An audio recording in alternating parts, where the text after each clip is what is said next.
Gasabelgas, kumpirmadong nagbabalik ka pamilya na para sa bagong edisyon ng Soko.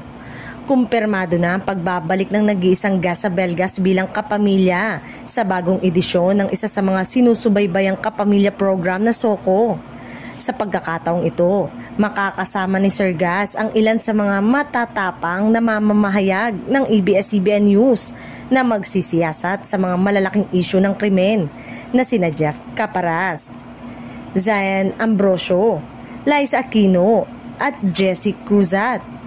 Naging muka at boses si Gasabelgas ng programa na napanood sa ABS-CBN na dating Channel 2 at sa Kapamilya Channel mula November 23, 2005 hanggang October 17, 2020. Marami namang natuwa na netizen dahil umano sa tulong ng naturang programa. Nagiging mas mulat tayo upang makaiwas sa mga masasamang gawain ng ibang tao na talamak pa rin hanggang ngayon.